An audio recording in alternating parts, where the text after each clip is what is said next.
I'm Dr. James Lovelace, and this is my graduate student, Nicole. I'm a clinical health psychologist and assistant professor at Middle Tennessee State University, and I've been invited here today to come talk to you all about stress and how we cope with stress. And Nicole's helped me put this together, and she's also going to be telling you a little bit about stress and coping with stress. So without any further ado, let's get into it. So this gentleman was an endocrinologist by the name of Hans Selye, and he's famous in health psychology circles because he's the granddaddy of all stress research. And we'll actually talk a little bit about what he found around stress and our physiological response to stress here in a bit. But he said something pretty critical. He said it's not stress that ultimately kills us, it's our reaction to it. And Dr. Selye is both correct and also wrong, as is often the case with scientists in their interpretations of their own data. So we'll see the ways in which he's on point. We'll also see maybe the limitations of this particular understanding of stress or a particular approach to stress. So what is stress? Well, stress by and large can be broadly defined as a state of internal tension caused by some form of environmental demand, right? And of course, environmental demand in this instance often means threat, right? There's something threatening or something perceived as threatening. And these threats or perceived threats or demands can be called stressors. And stressors and the response we have to them can vary as a function of time course and duration. We can have acute stressors. So, for example, you might leave here today and go out to your car to discover you have a flat tire. Well, I can't get home, right? I'm delayed. There's a lot of implications to having a sudden flat that you didn't anticipate, and that's stressful. Though it's not permanent. You could call AAA, could call your partner, could call one of the very helpful people here at the senior center, and they could come and change your tire. Or you might not call anybody. You might know how to change your tire, and you change your own tire, despite the inconvenience that might be. And once the tire is changed, you can go about your business. The stressor is resolved, and it's no longer a problem for you. Now, stress can be chronic. We can have certain stressors that just linger and last for on and on and on. And of course, a good example of this are diseases. So things like cancer or heart disease, chronic conditions that don't go away, or other types of chronic situations that simply are not resolvable or don't get resolved. They just kind of linger there in the background. And those are particularly problematic, and we'll talk about those in a bit.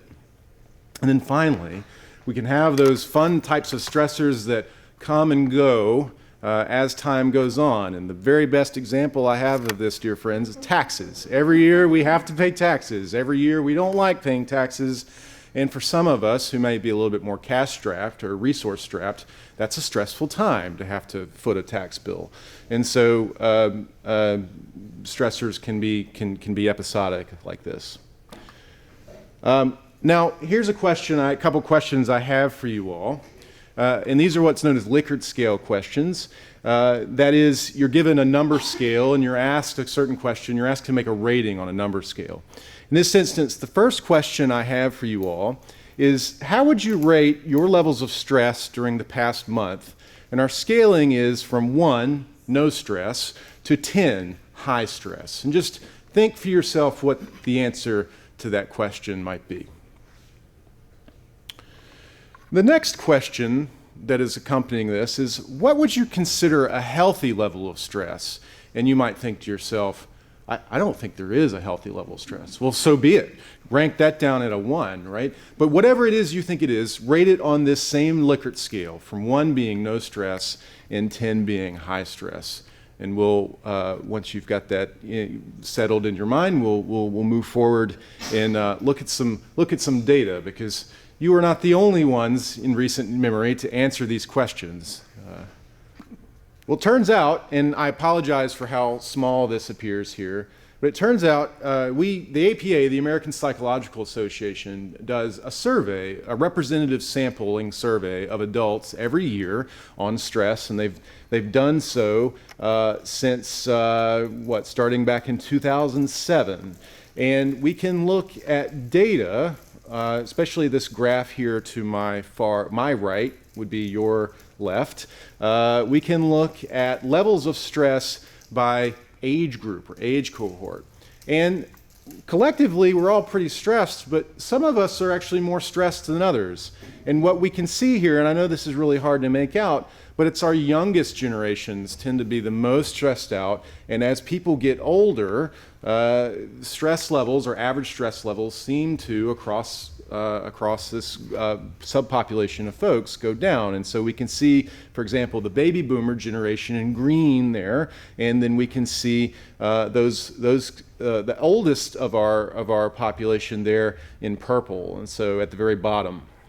So good news, stress does vary with age, and it does seem that as we get older, our average levels of stress tend to decrease. Now, this data the closest to my right, are data that demonstrate kind of collectively across all age groups the average level of stress that people are in, and you can see that line represented in red there, and that's about a 5 out of 10. And then you can see the answer to the other question, what people consider a healthy level of stress, there in green, and we can see that more closer to 3, somewhere down in that range. And so consistently what we're seeing across Americans is Americans are reporting being fairly stressed overall, and they consider the levels of stress they experience to be much higher than what would be a normative or a healthy level of stress. Well, there's among our sample here today, there seems to be some fairly high stress represented. Well, first let me just say I'm really glad you're here and learning more about this topic. Hopefully there'll be something that you can pick up on today that will be helpful to you, or at least give you some direction as to how maybe we can start lowering some of these stress levels down. But what we also know is what stresses us out from these data, from these surveys, does seem to change with age. And so we'll go through our different age cohorts here, but we can see the proportion of for example, Gen Zers, those of Nicole's generation, a high proportion of them report all of these kind of major areas of stress as being stressors. So with the top 3 being health-related concerns, work, and money. And health-related concerns is a big one right now. For my guess would be because we've just come out of a global pandemic, or we're moving out of a global pandemic that's hurt and killed a lot of people. So that's been very salient on all of our minds, I think. But as we get older, and so here's my generation, the millennials, we're actually reporting being a bit more stressed out, or at least there's a higher proportion of us endorsing all of these different things as stressful, again with the top 3 being money, health-related concerns, and work. But then after you get past my generation, start moving into the Gen Xers, that would be Ms. Grissom's generation, we can see the stressors change, or what's stressing people out is changing, or what they're endorsing is changing. And you can see here the top 3 would be the economy, health-related concerns, and money. And you'll also notice that the proportion of the sample of this age group selecting these things as stressful tends to go down across all of these different areas. And then this trend continues among our baby boomer friends. We can see that the top 3 are health-related concerns, the economy, and work. But again, we see this reduction in the proportion of people checking these things off as major stressors in their life. And then the oldest of us, we can see that reduces even further. But what remains in the top 3, health-related concerns, concerns about the economy, which I would imagine also equates to just concerns about the future and society and how that's going, and its longevity and all that, as well as family responsibilities and familial concerns. So those are just a snapshot of just Americans. These are from representative samples of Americans. What people are viewing as stressful across our different age cohorts. But by and large, we're a pretty stressed out people, right? Americans are feeling pretty stressed. So here are some questions for you all, and I apologize for how small they are. I was telling Nicole before we got started, I always get, I always feel like my PowerPoints are not sized appropriately for this room every time I make one. The questions I have for you is, first, one, is stress ever beneficial for us? And then two, if so, how and what contexts? So survival. Yeah. So motivation and survival. Y'all should come to my college classes. You should be amongst my students and answer these questions, because those are spot on, right? Those are great. And just to kind of illustrate this, on my far left is a graph. This is a graph of, or an artist's representation of some data, kind of a bell curve here, if you will, that demonstrates the relationship between stress and performance. Really old bit of psychological research was on job performance or task performance and what level of stress is optimal. And what we find is too little stress when you're trying to perform a given task. You're not motivated to do particularly well on it, so your performance tends to be kind of poor. On the other hand, if you're so stressed out that it's paralyzing, you tend not to do well. And so we know from this performance-based research from Yerkes and Dotson back in the 20s, this is really old research, that there's an optimal level of stress that we must experience for our best performance. And the other example is, as you also smartly pointed out, is survival. And so this has been a tweet that's been going around the internet, and I thought it was particularly salient, where this lady was remarking that her doctor and I, she goes, my doctor and I were discussing my anxiety, and she said, brains are made to keep us alive, they're not made to keep us happy, and I can't stop thinking about that. And that's spot on, right? Stress, as we will soon see, is a function of our body's survival response. And our brains and our bodies are evolved such that to keep us alive, right? To keep us alive in an ever-changing, dynamic, and sometimes threatening world. So I promise there is not going to be a test at the end of our talk today, and we're not going to get into the nitty-gritty of this. But what I want you to pull away from this is that we have the very intricate biological systems that govern stress and our response to stress. And it all starts with perception and appraisal. Something happens in our environment, we take notice of it, and then we identify it as a threat. After we've identified as a threat, we have a dual process that happens. And one is dedicated to our short-term stress responding, think our flat tire, and the other is more of a long-term stress response. And so to my immediate left, or to your left, to my immediate right, there is this label SAM axis, this sympathetic adrenal medullary axis. It's our short-term stress response. The brain, once it detects a stressor, directly signals your adrenal glands, which produces epinephrine and norepinephrine, or adrenaline or noradrenaline, if you will, and that is what causes your experience of that fight or flight response that we talked about or mentioned earlier. And of course, in situations that evoke this, you can think something in evolutionary time or evolutionary thinking, something that's immediately threatening, maybe a predator, right? It's going to give us the motivation, the energy to either fight that predator or get away from it, right? Or avoid it, escape it. Now, let's say this predator we're running from, or we're trying to get away from, is pretty determined, is pretty dogged, and keeps running after us. Well then, after a period of time where our body's being flooded with this adrenaline, it interfaces with a part of our brain in what's known as the limbic system, particularly our hypothalamus, and it kicks off an endocrine response that ultimately results in the release of cortisol. Now, you've probably all heard of cortisol at some point, but it's a stress hormone. And it does a number of things. It helps keep the SAM response going. It lowers metabolism. It decreases inflammation. And the whole point of this cortisol, it's an endogenous steroid. So if you ever had steroids, you know what steroids do. They amp you up, they give you energy, they reduce inflammation.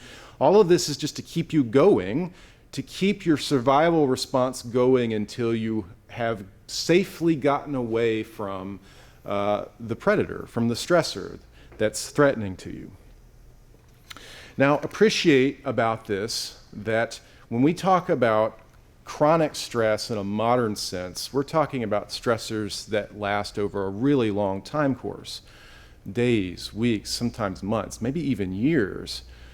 When we talk about chronic stress from a biological perspective, at least from this system, we're not talking about stressors that should last that long. We're talking about stressors that maybe should last hours at most. And so our physiology is not caught up to the environment in which we now live. And I'll drive this point home in a second, but what makes stress harmful to us ultimately is this chronic activation of this system over days, weeks, months, and that ultimately leads us to a lot of physiological dysregulation, which raises our risk for disease, things like heart disease and diabetes and obesity.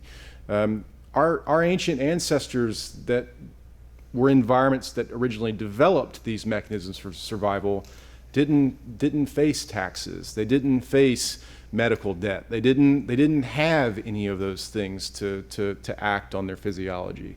And so that's ultimately the punchline as to why stress is so deleterious to us today. Now, you might be wondering, both in the short term and the long term, what are some signs, symptoms, or consequences of our experience of stress? Well, especially high stress or elevated stress. Well, in the short term, you are all probably very familiar with these. Anxiety or nervousness, irritability, difficulty focusing and concentrating, restlessness, like you have to move, you can't just sit still, or it's hard to sit still. From a purely physiological perspective, increased blood pressure and heart rate, sweating, muscle tension, and for some people, gastrointestinal distress. They get queasy, they might have diarrhea. It's very, very unpleasant. Now, again, this is just in the short term. Well, let's say this just continues and your stress response continues, that HPA axis is very active and you're flooding your body with cortisol and other types of stress hormones. Well, in the long term, this is what people report. They tend to start developing, they struggle to maintain energy levels, their mood tends to be kind of lousy, they have an increased susceptibility to infections and cancer because of immune dysregulation that happens because of our chronic stress response not having any relief or being turned off. We often have sustained increases in resting blood pressure and blood sugar, often leading to things like hypertension and diabetes, or high blood pressure and diabetes. And then we have a reduced metabolism, but often an increased appetite. And so that leads to some weight gain, right? So a lot of signs and symptoms of elevated stress levels, both in the short term and long term. And I'm sure we've all experienced these at some periods of our life, and we might be experiencing some of these right now. So this is the point I was making earlier. Stress in of itself, particularly chronic stress, ultimately leads to a lot of physiological dysfunction, both directly through the action of all these hormones and how our body tries to regulate those things, but also indirectly through how our behavior tends to shift and change in response to being stressed out. So if I, for example, am let's say I go to the gym every day under normal circumstances, and I'm what the kids would say, I'm just vibing, right? I'm just living my best life, going to the gym, trying to stay healthy. Well, let's say work becomes just suddenly really stressful. Well, gosh, one of the very first things that's probably going to be on my chopping block if I'm spending more time at work are my good health behaviors, my going to the gym every day. So I might cut back on that, which is not good for me. Likewise, you might start seeing changes in my diet. I might stop coming home and cooking a good meal. I might make something that's a little quicker. Like I might have the bologna sandwich instead of the salad because the bologna sandwich takes less time. Well, that's not very good for me.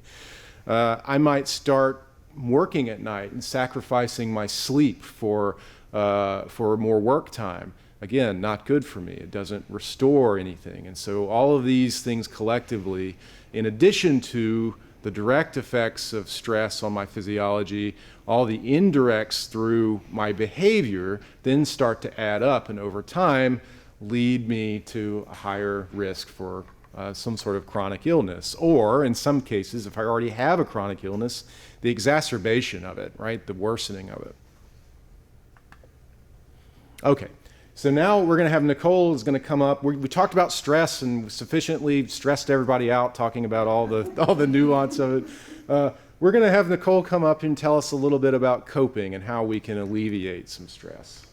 All right. Thank you so much. Now that we're all stressed and I'm feeling a little stressed getting up here, how can we cope with that? How can we manage that effectively? And so coping is the way that we think and behave about our stressors in a way that we can address them to effectively manage them. And there are two primary ways in which we cope.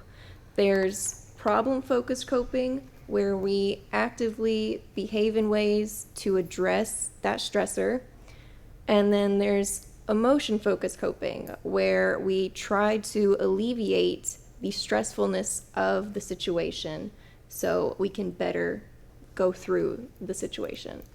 And we have a classic analogy in psychology. It's the bucket analogy, in which we, the person, are the bucket, and the water coming down from the top is all of our stressors coming down, and then our various holes throughout the bucket are our ways of coping. So it could be something like seeking information or seeking help, and then other ways of coping like physical exercise or something like denial, something like that. But when we have too much flow, too much stressors, we run the risk of the bucket overflowing from the top. And that's not what we want. That's when we're overwhelmed and we can't manage the stress that we're experiencing. So it's important to keep that in mind. So a little bit more in depth about what emotion-focused coping and problem-focused coping is or are. Emotion-focused coping is primarily when we try to change the way that we're thinking. We're trying to alleviate the stress that we're experiencing.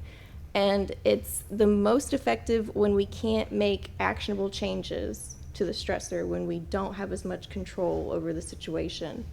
But it's typically not the most helpful if we can engage in problem-focused coping, where we do take direct action towards addressing that stressor. And so how can we determine which approach is going to be best for us based on the stressor that we're experiencing? So in our environment, there are stressors everywhere. And there's a filter that they go through for us because some stressors affect us all differently. So it depends on the person. And then we start with our primary appraisal of the stressor. So what does that stressor mean for us? Is it a positive thing? Is it irrelevant, doesn't even matter to us, doesn't affect us? Or is it dangerous to us in some way, presenting a challenge towards us? And so we initially start with that. And if it is dangerous to us, then we go for our secondary appraisal, in which we determine what kind of resources we have, which changes over time too. Sometimes we have more sufficient resources than others in our life. And so when our resources are insufficient, that's when we become stressed. And once we become stressed, we're determining, okay, how can we solve the situation? How can I alleviate some of this stress? That's when we determine how we can cope. If it's something that we can actionably do, then we could engage in some problem-focused coping. Or if there's not a whole lot of control over the situation that we feel, then we can engage in some emotion-focused coping to address the stressor. And then eventually, hopefully we get through it and we engage in reappraisal, where we consider what we've learned from that stressor and hopefully can incorporate that into future stressors that we may experience. So there are a lot of aspects that influence our ability to effectively appraise and approach these stressors. Our knowledge about the stressor itself in the situation, and our knowledge about how we handle things. Like, I'm an emotional girl. I get stressed and I might cry about it, but that is something to know about yourself. Our self-efficacy, that's how well we believe in ourselves that we can handle that stressor. Our behavioral capacity, how much action can we take to address this stressor? Explanatory style, what the stressor means to us, how it's going to influence our lives. Our perceived locus of control, like I was saying earlier, how much control we have over the stressor, and perceived locus of responsibility, how responsible are we for addressing this stressor, and our access to resources, financially, socially, those are very important to consider as well. And time, that's also a resource that varies. So some of our suggestions for effectively managing and coping with our stressors include focusing on taking care of yourself, making and establishing and creating and maintaining good social support systems, and knowing when to ask for help. And so let's dive into each of these a little bit more. So focusing on your needs first is of utmost importance. Psychologists refer to this as self-care. So like Dr. Lovelace was saying earlier, engaging in good, healthy behaviors are hugely influential on how we respond to stress and manage our stress. Healthy diet, getting enough sleep and good quality sleep, engaging in physical activity, staying hydrated, and engaging in activities that make us happy, bring us joy and meaning in our lives are huge protective behaviors that help us manage our stress. And so when we let these slack, that makes things worse on our bodies and our mentality to manage our stressful situations. So it's sort of like, when you get on a plane and they say you need to put your oxygen mask on first before you start helping others. That's just like what this is. You need to make sure that you help yourself before you can address further situations. And then making and maintaining connections with others. Social support is one of the best aspects to have when managing a stressor. And empirically, in research, it's been proven to be a core aspect of a long life and a high quality life. And through that, we ask for what kind of support that our loved ones can provide for us. So, like emotional support, can they provide empathy for us, caring, encouragement, stuff like that can be really helpful in stressful situations. Or informational support, where they can provide some suggestions, directions, advice. Instrumental support, how direct, like action, what they can bring to help you, or instrumental support like that. Companionship, the time that they can take to be with you as a supportive person. Those are all highly influential in us managing our stress, and they're also things that we can keep in mind for ourselves, for our loved ones who are stressed, like what can we offer to them in their situations too. And this place, St. Clair's, is a wonderful place to get some of that social support. More is always more when it comes to social support. You can never have too much. So friends, family, loved ones, this is a great place to gather. and then knowing when to ask for help. It's really hard sometimes to ask for help, but at some point we all need to do it, and we have to ask for help. But when you should, there's some indications why. But like when your stress is so overwhelming that you can't take care of yourself anymore, you can't engage in those healthy behaviors, your old coping strategies aren't working as much anymore, like those holes in the bucket, they're not letting enough water out, or your health is suffering as a function of stress, losing a lot of sleep, not eating enough. Those are signs that might need to ask for some help. So who can we ask help from? Like I said, our social support systems, our friends and family. It's really hard to go out of your way to ask them because, I mean, me personally, I'm like, I don't want to burden them with my problems. But I think about if I were in their shoes, if they were stressed, I'd be like, of course, please ask me to help. I want to be able to do anything to support them. So it's also important to keep that in mind when you're feeling stressed, like you need help, to think that they love you and they want to help you out. Our healthcare providers, professionals can help.